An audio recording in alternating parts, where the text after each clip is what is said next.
Voilà, c'est une immense joie qui, n'est-ce pas, nous anime dans cette émission Trajectoire. Nous avons le plaisir, en tout cas, de vous savoir nombreux, fidèles téléspectateurs. Aujourd'hui, on va vous faire découvrir une grande dame. Elle est en fait entrepreneur dans l'entretemps, servante de Dieu. Mais bon, elle a une grande mission, n'est-ce pas, pour les femmes comme les enfants, les jeunes filles de la République démocratique du Congo, plus particulièrement à Kinshasa, parce que c'est son champ de bataille. Alors, elle s'appelle Madame Dolly Chilombo Kamba, à qui je dis bonjour. Bonjour madame. Comment vous allez? Ça va bien, merci, par la grâce de Dieu. Ah d'accord, vous avez une trajectoire, 5 ans d'arrache-pied en train de donner votre connaissance, votre énergie sur la fondation qui porte votre nom. Comment ça va déjà? Ça va, ça se passe bien, par la grâce du Seigneur, nous évoluons. Donc vous venez de le dire, ça fait bientôt 5 ans que nous sommes sur terrain avec la Fondation. Et ça va, nous nous battons tant bien que mal pour atteindre nos objectifs par la grâce de Dieu. Et ça avance, donc ça va. Très intéressant, mais finalement on doit quand même comprendre, c'est la trajectoire. Oui. L'idée, c'est venu comment? C'était dans quelles circonstances que vous avez eu, n'est-ce pas, à penser à cette catégorie de personnes, enfants de menus, orphelins, des femmes de menus également, qui vivent dans les périphériques de la ville de Kinshasa. Votre champ de bataille, c'est la Tchango. Exactement. Ah, d'accord. Bon, tout d'abord, effectivement, nous œuvrons on va dire plus particulièrement au niveau de la Tchango, par le simple fait que nous y sommes installés. Quand je dis nous, c'est-à-dire avec ma famille, bien sûr, je suis mariée et mère. Et c'est vrai que nous sommes installés au niveau de la Tchango. Et on va dire cet appel ou cette vocation est aussi née par rapport à notre environnement direct. Nous sommes serviteurs de Dieu aussi. Et c'est vrai que le Seigneur nous recommande d'aider notre prochain. Mais nous nous sommes rendus compte qu'au-delà de ça, le milieu dans lequel nous évoluons est vraiment très pauvre. Et nous nous sommes dit avec le peu, voilà, le peu que nous avons, que le Seigneur mettait entre nos mains, pourquoi pas. C'est comme ça que ça a commencé. Voilà, venir en aide, parce que on est directement concerné, vouloir ou pas, quand dans notre environnement, on voit cette souffrance au quotidien, tous les jours. C'est les gens qu'on côtoie, c'est des personnes qui travaillent chez nous, c'est des personnes qu'on voit dans la rue, nos voisins, etc. Donc forcément, en tout cas, je pense que ça touche. Et nous particulièrement, étant serviteurs de Dieu, le Seigneur nous avait parlé à ce sujet-là. Et c'est pour ça qu'on a commencé à œuvrer, on va dire, de manière personnelle tout d'abord, nous-mêmes, à gauche, à droite. Et ensuite, on a pensé à structurer ça sous forme de fondation et d'ONG. Voilà. Ah d'accord. Madame Dolly Chilombo veut nous dire que c'est l'idée d'un couple, c'est ça? Mais qui est les géniteurs, en fait? Non, c'est mon idée. Ah, mais voilà, étant donné que nous sommes ensemble, quand on est partenaires de vie, voilà, on partage des idées. Et de son côté, juste pour revenir peut-être sur le nom, le fait qui m'a beaucoup encouragé, porté, voilà, c'est parti naturellement de ça. C'est comme ça qu'on a nommé la fondation Chilombo Kamba, qui faisait le mélange voilà, des deux noms, qui montraient aussi l'apport de monsieur et de madame dans ça. Voilà, une parenthèse. Très bien. Et la première année, c'était où, là où vous aviez commencé cette activité? Alors, nous avons commencé à Nsele, donc dans le quartier Plaza, c'est Nsele, pour ceux qui connaissent un peu la commune de l'Nsele. C'est là que nous avons commencé, donc à venir en aide aux orphelins. On a commencé dans les orphelinats à prendre en charge des enfants qui n'avaient pas les moyens. Au début, c'est vous savez, les moyens, on va dire primaires, les besoins primaires, se nourrir, se vêtir, peut-être aller à l'école, payer les minervales, etc. C'est comme ça que nous avons commencé à gauche, à droite. Et après, les buts de la fondation se sont agrandis. Plus nous avons eu affaire à une grande population qui venait vers nous, les besoins aussi. Et voilà, c'est petit à petit que nous nous sommes lancés un peu à autre chose. Les besoins sont énormes, les réalités sont telles qu'elles sont. Voilà, ça va un peu dans tous les sens. Quand on dit démunis, c'est dans tous les sens du terme. Ah d'accord, très bien. Vous aviez souligné tout à l'heure que vous êtes également servante des dieux, donc un couple de serviteurs. Oui. C'est dans quelle église comme ça? Alors, Est-ce que vous êtes pasteur? Je ne sais pas. Donc... Oui, je suis pasteur, mais c'est Ah, un ministère qui est à l'international. ok. Et au Congo, on a encore des cellules, on n'a pas encore vraiment commencé une œuvre, on ne s'est pas encore implanté, mais on a déjà des cellules. Ça s'appelle la prière révolutionnaire, mais c'est beaucoup La prière révolutionnaire. révolutionnaire. Ah, d'accord, Exactement, très c'est le nom du intéressant. ministère. Ok. Donc, on est installé dans différents pays en Afrique et puis dans le monde, on va dire en Europe, en Ah, Amérique, d'accord. etc. Là, Voilà. ça date combien d'années? Ça prend. On a commencé Ça 2015. évolue Hein. pendant combien d'années? Ça, on est 15 années dans le ministère et 5 ans dans la fondation, oui, c'est beaucoup ça? plus d'années dans le ministère, voilà, que la fondation. La fondation a commencé depuis 2017-2018, nous avons commencé la fondation. Mais bien avant de cela, nous étions déjà dans le ministère. Dans les ministères déjà, Oui. mais en train de partager dans les coulisses et actuellement, Voilà. vous avez une fondation Exactement. qui aide les démunis. Très intéressant. Alors, parlez-nous de votre jeunesse. Comment aviez-vous grandi? Moi, j'ai grandi. C'est important de savoir. C'est oui, la hein, trajectoire. tout à fait. J'ai grandi comme une fille tout à fait normale. Je suis née à Kinshasa. J'y ai fait mes études jusqu'à un certain âge. Ensuite, je suis partie à l'étranger où j'ai étudié, où j'ai fait mes études, où j'ai terminé, où je me suis mariée. Puis, suite à cela, nous sommes, avec mon mari, revenus à Kinshasa pour y vivre et actuellement, nous y sommes.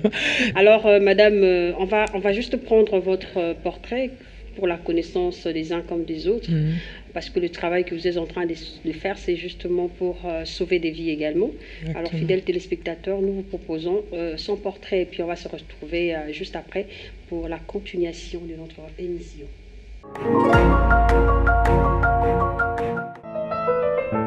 Dolly Tshilombo Kamba, née à Kinshasa, ville-province de la République démocratique du Congo, est une femme aux multiples talents et initiatives. Elle est mariée et mère de 3 enfants, une femme pasteur, une infirmière, une défenseuse de la santé des femmes avec objectif clair, sauver des vies. Elle est également une entrepreneuse dynamique. En 2018, elle a créé la fondation Dolly Tshilombo Kamba, FDTK en sigle, dans la commune de Ntsele, dans la ville-province de Kinshasa. Cette fondation, créée avec dévouement et passion, vise à apporter des changements positifs dans la vie des gens. Elle se consacre à motiver les jeunes dans l'entrepreneuriat, à aider les femmes démunies et les orphelins en leur fournissant formation et information, le tout dans le but du développement communautaire. Dolly Tshilombo Kamba est un exemple inspirant de leadership communautaire et d'engagement social, œuvrant dans la fondation qui porte son nom pour un avenir meilleur pour tous. Et oui, c'était, n'est-ce pas, le portrait de Madame Tshilombo Kamba, qui en fait a beaucoup de soucis pour son pays, la République démocratique du Congo. Justement, elle a ciblé une catégorie de personnes. Alors, êtes-vous satisfaite? Oui, ça va, ça va. Par rapport au travail que nous faisons, vous savez, quand on reçoit un appel et qu'on le fait avec passion Avec amour et d'abord? avec amour, Ok. on ne peut que tirer le meilleur et le positif. Certes, il peut y avoir, comme partout, des inconvénients, on fait face à certaines réalités, mais le but d'accomplir la mission pour laquelle Dieu nous a appelés et qui nous touche particulièrement, ça fait qu'on se sent bien. Je pense que c'est ça qui fait l'homme, c'est ça qui épanouit. Toute personne a des objectifs de vie et lorsqu'on arrive à les voir être atteints un à un, ça ne peut que nous apporter satisfaction et surtout de voir le résultat de ce que ça produit chez les autres. Parce qu'il faut dire qu'en termes de la fondation, c'est pour les autres que nous le faisons. Et lorsque nous voyons que nous arrivons à atteindre des objectifs et que voilà, des vies sont sauvées, des personnes sortent de leurs conditions, des personnes se développent elles-mêmes, ça ne peut que nous faire plaisir, on va dire, dans ce sens-là.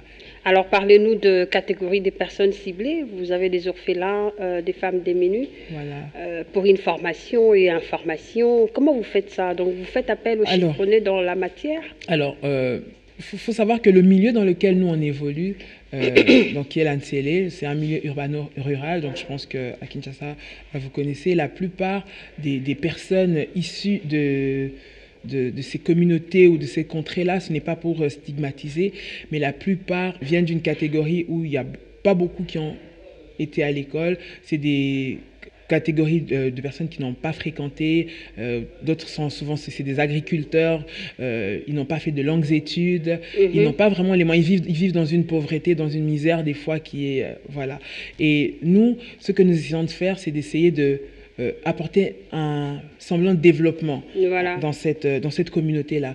Et le développement passe par la connaissance. Très bien. Et c'est dans il ce manque sens-là. La connaissance. Voilà un peu, il manque tout. Hein. Il manque la connaissance, il manque les moyens, il manque le développement. D'abord, la connaissance, ça donne la les connaissance, moyens c'est après. important. Voilà, la connaissance qui apporte les moyens. Lorsque quelqu'un a la connaissance, il est capable de se lancer dans une activité, de mettre en marche ses connaissances pour que cela lui génère un revenu pour qu'il puisse vivre.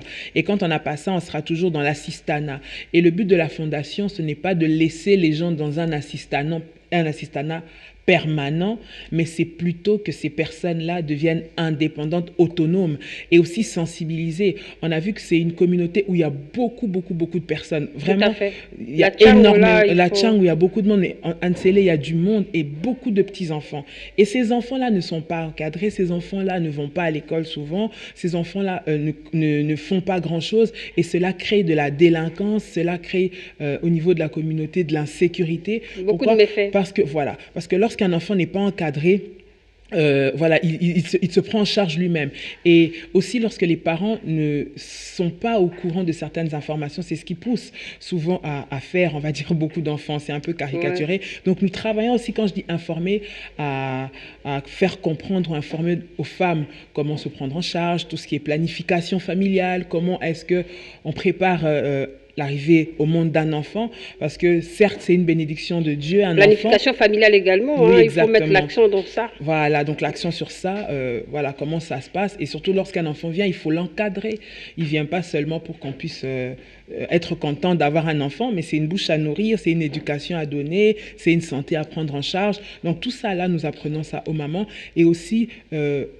la plupart de ces dames-là, par exemple, nous avons constaté, et ça c'est un combat vraiment pour lequel nous militons, elles ne sont pas informées. La plupart tombent enceintes et nous sommes témoins de beaucoup de malheurs qui arrivent parce que des grossesses difficiles, des accouchements compliqués, des grossesses qui finissent par des décès. Moi je pense qu'on ne porte pas un enfant pour mourir, on ne donne pas la vie pour perdre la sienne. Et en 2023, c'est quelque chose qui ne devrait pas exister. Mais nous pensons aussi que beaucoup de ces dames sont en manque de connaissances, manque de moyens pour accéder à certaines, on va dire, à certains soins, ou alors ils les négligent parce que souvent il faut choisir entre manger ou aller à l'hôpital, manger ou aller consulter. Et aussi, il faut dire qu'il y a l'automédication qui bat son plein. Les gens, voilà, ils ne sont pas informés, mais ils prennent des médicaments à tort et à travers, sans connaître leur état de santé, sans connaître ce que ça va leur causer comme problème. Et ça crée des complications plus tard. Si ce n'est pas à l'accouchement, ce sera après, c'est des malformations sur les enfants. Et tout ça ne fait qu'empirer la situation de la société qui est déjà pauvre. Voilà pourquoi nous disons que nous essayons d'informer et de former. C'est-à-dire que nous leur disons, par le biais des professionnels, bien sûr, de santé, des personnes qui s'y connaissent, des médecins, nous nous faisons entourer, nous-mêmes aussi par des conseils. Moi-même, je suis corps médical aussi de formation. Donc, ça nous permet... C'est quel aspect? Infirmière. Donc, ça nous permet de venir en aide à ces personnes-là de manière, on va dire, réelle sur le terrain. Et parce que le fait de négliger cet aspect-là, ça ne fait que de plonger la société dans la pauvreté. Dans les malheurs également. Voilà. Si on ne gère pas le côté accouchement, si on ne gère pas la prise en soin, le côté de la santé, on est en train de créer une mort. Donc, on peut comprendre que vous êtes dans les développements, mais finalement, pourquoi avoir souci de sauver des vies? Déjà, du coup, de par la parole de Dieu, vous sauvez également des vies. Et vous êtes venu encore sur le plan sanitaire pour sauver encore des vies. Expliquez-nous. C'est un appel, moi je vais appeler ça par un appel du Seigneur. Bon, chacun a sa vocation, Dieu a donné à chacun une mission, chacun a ses ambitions et ses objectifs. Et ça, pour parler de ma personne, ça fait partie de moi. Je pense que les gens qui me connaissent peuvent certainement le témoigner. C'est-à-dire, vous avez commencé ça si tôt? Je suis quelqu'un qui aime apporter de mon aide de manière spontanée, sans qu'on me le demande. Et je pense que c'était un souci. Cet état de fait me rend me sentir incapable de faire quelque chose me rend vraiment triste et frustrée. Et comme je sais que le Seigneur nous a donné cette vocation-là, je me dis pourquoi pas essayer. Nous n'avons pas la prétention d'arriver à tout faire parce que nous n'avons pas forcément les moyens d'atteindre tous les niveaux, mais à notre niveau, je pense que nous pouvons apporter quelque chose. Voilà. Et c'est un peu mon avis. Tout le monde à son niveau peut apporter quelque chose. Moi, je pense que chacun de nous a quelque chose à apporter à la communauté parce que nous vivons en communauté. Il n'y a pas qu'une certaine catégorie de personnes. Tout le monde peut faire quelque chose à son niveau. Ça peut être vu, ça peut être plus ou moins grand ou petit, mais il faut le faire. Seulement avec amour. Avec amour. Super. Avec les intentions bonnes. Ben c'est ça. L'amour enregistre tout ce qui est positif, en fait. Exactement. Alors, parole révolutionnaire. Où aviez-vous rencontré le Seigneur? Moi, j'ai rencontré le Seigneur Jésus. J'ai eu la grâce on va dire, d'être élevée dans une famille chrétienne. Okay. Donc déjà depuis toute petite, là, on est un peu drillé, comme on dit, à aller à l'église, tout ça. Mais je pense que personnellement, c'est quand je suis partie à l'étranger. Okay. Bon, j'ai été faire les études à l'étranger assez jeune et on se retrouve... C'était dans quel pays? En Suisse. Okay. Je me retrouve éloignée des parents parce que je n'étais pas avec mes parents. J'ai été très bien prise en charge à l'étranger, mais c'est vrai que pour à cet âge-là, une enfant se retrouver voilà un peu toute seule, dans le sens où on a besoin de parents, on a besoin d'affection paternelle. Cours, hein. Voilà, donc ça nous fait mûrir d'un coup, et on a besoin du Seigneur. C'est ça qui nous aide à nous accrocher. C'est peut-être d'où est venue toute cette vocation, peut-être du fait que personnellement, je ne supporte pas de voir quelqu'un souffrir. C'est certainement venu de ça aussi, peut-être, de savoir que des enfants n'ont pas de parents ou ne savent pas, voilà, qui ne savent pas se prendre. Ça me fait vraiment très mal. Je ne sais pas si c'est de ce fait-là ou pas, mais bon, voilà, c'est un petit peu ça. Et vous prêchez également? Oui, je prêche aussi également. Votre ministère est, n'est-ce pas, focalisé dans quel aspect? Prière, la délivrance, l'évangélisation, combat spirituel, délivrance. Ah d'accord. Voilà. Vous prêchez les femmes ou les hommes aussi? Tout le monde. Vraiment? Hommes et femmes. Ok. Nous avons beaucoup de plaisir de voir cela. Je crois que les images sont en train de prouver. Mais finalement, on doit voir plus que ça. Alors, parlons de votre fondation dans le cadre, parce que c'est dans la trajectoire, hein, c'est votre trajectoire. Vous n'aviez pas très longtemps, je crois cette semaine, vous avez eu à visiter, la semaine passée, vous avez eu à visiter les enfants orphelins de Kankokolo. Oui, tout à fait. Comment ça s'est passé? Est-ce qu'on peut avoir l'exactitude? Ça s'est bien passé dans la descente sur terrain, mais c'était très difficile. À quel niveau? Très difficile au niveau émotionnel. Je suis quelqu'un qui est très facilement touché. Les réalités auxquelles j'ai fait face m'ont laissé vraiment sans voix. J'ai trouvé ça très dur de voir ces enfants orphelins de parents qui se sont battus pour la patrie, parce que ça veut dire que ces enfants-là, ce sont nos militaires qui sont décédés, qui sont décédés au service, au service de la nation, et les enfants se retrouvaient dans les conditions que j'ai vues. Bon, c'est vrai que humainement ça fait mal, mais nous avons pu apporter la petite aide que nous avons pu apporter là-bas. C'est pour dire que il y a des gens qui ont des réels besoins. Donc ça nous appelle à chacun de faire, bien sûr avec amour, mais d'apporter notre petite pierre de contribution à cela. Il y a beaucoup de personnes, le pays est vaste, on n'a pas la prétention de finir la misère du monde. Non, pas du tout. Mais on fait juste y être une partie, sensible, voilà. Parce qu'il y a plusieurs personnes également. Être sensible à ça. La sensibilité, c'est aussi une vertu. Et pourquoi avoir ciblé les Kankokolo? Ça aussi, ça peut étonner plusieurs personnes. Parce que je pense que une armée ou bien une nation, elle est élevée aussi par son armée. Ça, ce sont mes convictions. Non, mais il y a beaucoup de camps. Oui, non, mais j'ai préféré celui-là parce que c'est on va dire, c'est un des plus grands de mes informations. Et bon, comme il faut commencer à quelque part, je me suis renseignée et j'ai eu l'accès, on nous a facilité, on va dire, l'accès. Et c'est là-bas que nous nous sommes rendus. Donc, c'est simplement par le fait que, à moins que je me trompe, c'est un des plus grands camp militaire de la ville de Kinshasa. Et il y a beaucoup d'enfants orphelins et c'est organisé là-bas dans ce sens-là. Et c'est pour ça que nous y sommes allés. Voilà. Parce qu'on parle de la trajectoire 2023 vient s'épuiser. Vous avez quand même y à réaliser des choses depuis janvier. Est-ce que vous pouvez nous brosser rapidement ce que vous avez eu à réaliser à Kinshasa par rapport à votre combat dans la fondation Doli Tshilombo Kamba? Oui, c'est ça. Voilà. Alors, au niveau de la fondation, nous avons mis en place une école de coupe et couture que nous avons fait. Nous avons fait une rénovation d'un hôpital au niveau de l'Ansele. Okay. Voilà, c'était dans des conditions un petit peu délabrées, donc nous avons un petit peu fait une petite salle d'attente. Nous avons mis un peu réhabilité à ce niveau-là, donc c'est déjà pas mal ce que nous avons fait.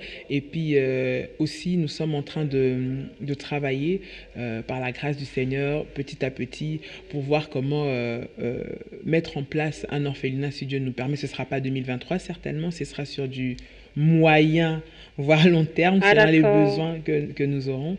Donc nous le faisons. Et nous allons aussi, je pense, les semaines qui viennent, faire des dépistages dans nos projets de cancer du sein auprès des dames de notre communauté. Toujours à la Tchango. Toujours à la Tchango. On aura besoin de vous dans tous les 4 districts. Hein.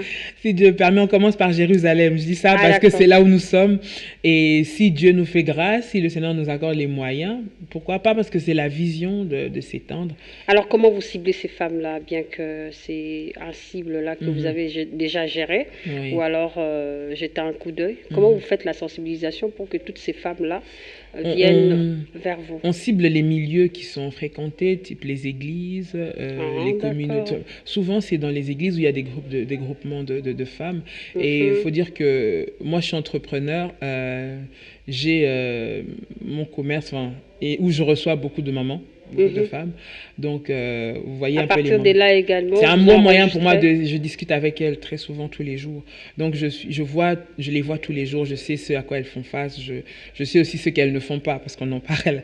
Ce qu'elles négligent ou qu'elles ne font pas par manque de moyens. Donc, c'est dans ce sens-là. Par exemple, ce genre on va dire de choses, par exemple, comme aller se faire dépister, ce n'est pas quelque chose qui est prioritaire. Mais nous savons aujourd'hui, en tant que femmes, quels sont les dégâts que cela cause. Et je pense que pour elles, c'est peut-être manque de moyens ou manque d'informations. C'est un aspect qu'elles négligent, mais du jour au lendemain, elles vont se rendre compte qu'elle était malade 2-3 mois, la personne décède. Et on est tous étonnés. Pourquoi, en fait, elle avait une maladie silencieuse qui n'a jamais été dépistée. Et je pense que ça peut être un apport pour nous au niveau de la Fondation pour aider ces dames. Voilà. Alors, parlons un tout petit peu de votre adhésion dans les ministères. C'est votre vision ou les visions de votre mari? C'est la vision de mon mari qui a commencé et nous avons travaillé. Moi, j'ai été consacrée pendant que nous étions en train de travailler. Dans le fil du travail, j'ai été formée et c'est dans le cheminement que j'ai été consacrée également. Mais c'était la vision qui a été la sienne, parce que moi, je l'ai trouvé déjà en train déjà pasteur, déjà serviteur, déjà en train d'œuvrer. C'était votre vision de devenir femme d'un pasteur? Entre guillemets, pas du tout. Pas du tout, mais les voies de Dieu sont les voies de Dieu. Comment vous avez accédé alors?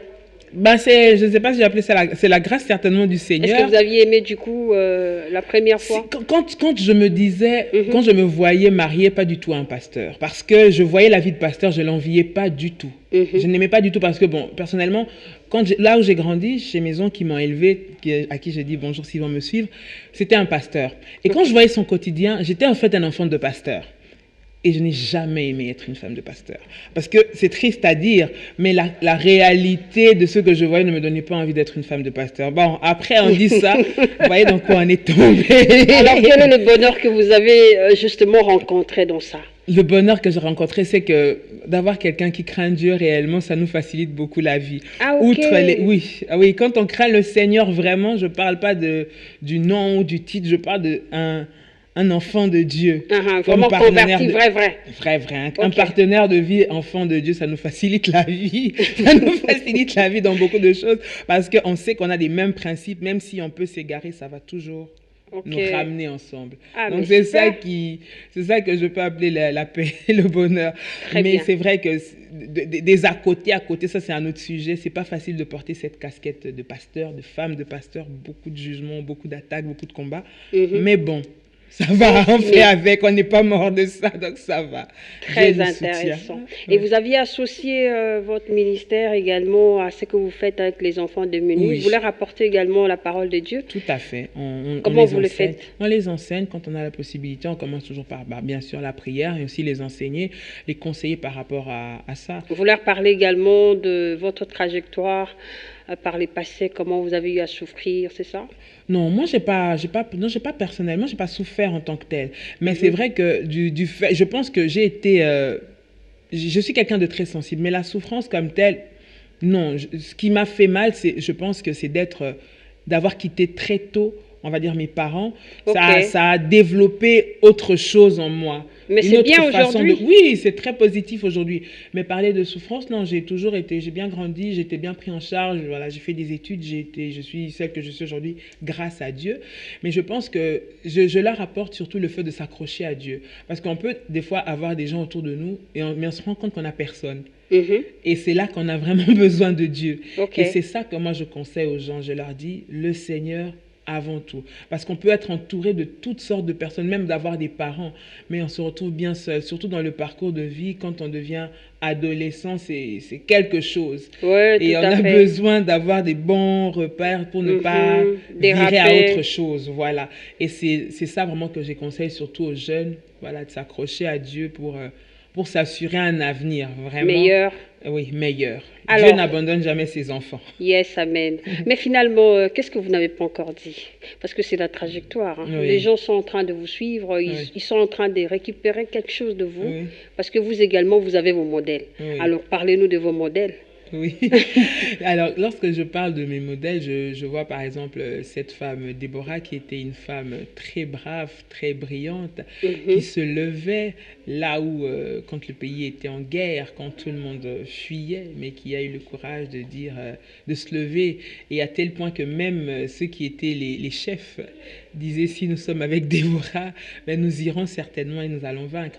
Donc, c'est quand on voit ces genres de femmes, voilà, de caractère, des leaders, qui savent prendre des décisions, bien sûr, ça nous Boost. influence et ça nous booste. Ok. Et quand on voit une Esther qui était venue, une étrangère, qui est allée devenir reine dans un pays qui n'était pas le sien à la base, ça nous montre que tout est possible avec le Seigneur lorsqu'on s'accroche à lui Ah, et d'accord. lorsqu'on on est focalisé, lorsqu'on ne s'éparpille pas. Voilà, c'est tout un enseignement. Esther n'a pas suivi ce qu'elle a trouvé lorsqu'elle était venue au palais. Elle avait un coach, si vous connaissez l'histoire de la Bible, il faut aller voir. Elle avait l'objectif avec son coach Qui lui Mardoché. disait ce qu'il fallait Voilà. faire. Elle restait, elle suivait, elle était obéissante et elle a vécu ce qu'elle a vécu. Elle a sauvé toute une nation avec elle. Parce qu'elle était très attentive et je pense que, voilà, lorsqu'on s'éparpille pas et en grandissant, on a besoin d'être, même si on doit vivre toutes les expériences qu'on vit en tant que jeune, chaque âge a ses réalités, mais on a besoin d'être Coaché, orienté. Très Ça nous intéressant. aide. Alors, qu'est-ce que vous pouvez dire à toutes les femmes mariées, voilà, qui vous suivent, Waouh, qui suis-je? qui, Qui suis-je? qui peut-être sont aussi femmes leaders, Oui. avec la grâce de Dieu bien sûr, mais peut-être qui ils ont des problèmes avec des partenaires. Ça aussi c'est important. On peut avoir un conseil de par vous. Oui, la prière. Moi, je dis toujours la prière nous aide beaucoup. Lorsqu'il y a des combats que nous n'arrivons pas à mener, la prière nous donnera des victoires partout. Lorsque c'est difficile, on ne peut pas expliquer. C'est Dieu qui a la capacité de toucher le cœur de l'homme. C'est Dieu qui est capable de changer quelqu'un. À tous les enfants démunis, aussi des femmes qui ont besoin du soutien, aussi de la connaissance, hein, la formation et Beaucoup tout de ça. courage. Dieu est là. Ok. La Bible dit qu'il est le mari des veuves et le père des orphelins. Donc, moi, je sais que le Seigneur est pour ceux qui n'ont personne. Lorsque vous pensez ou vous estimez que vous n'avez personne, eh bien, vous avez Dieu. Et Dieu va toujours créer des opportunités pour que vous puissiez avoir des connexions, pour que vous puissiez avoir des personnes qui vont vous aider. Peut-être tu te dis, je ne peux pas faire d'études, j'ai pas les moyens, j'ai envie de devenir médecin, j'ai envie de devenir pilote, etc. Comment je vais faire? J'ai pas d'argent. Dieu disposera toujours une personne sur ton chemin pour Yes. être un tremplin, pour t'aider à réaliser tous tes projets. Parce que Dieu connaît le cœur de chaque personne. Et lorsqu'on lui fait confiance, il va créer des voies et moyens pour que nous Pour puissions soulager arriver. ses Voilà. enfants. Alors, on va dire que le Seigneur est un bon manager. Tout à fait, c'est le meilleur. Merci beaucoup à vous, chère dame Dolly Chilombo, voilà Kamba, qui était notre invitée d'aujourd'hui. 5 ans de production dans sa fondation, également entrepreneur, servante de Dieu. Merci beaucoup. Merci. Je crois qu'on va se retrouver la prochaine fois pour d'autres productions. Fidèles téléspectateurs, c'est par ici que nous mettons un terme à notre entretien d'aujourd'hui dans cette émission Trajectoire. Nous cherchons pour vous des personnes qui sont, n'est-ce pas, en train d'œuvrer, ils sont en musique, en train, n'est-ce pas, de fonctionner, justement pour vous encourager. Vous avez des belles initiatives. Il est temps de s'élever car votre initiative créera en vous beaucoup de choses et que Dieu va vous soutenir. Merci, on va se retrouver la prochaine fois. Je crois que vous serez notre invité. Au revoir. Au revoir.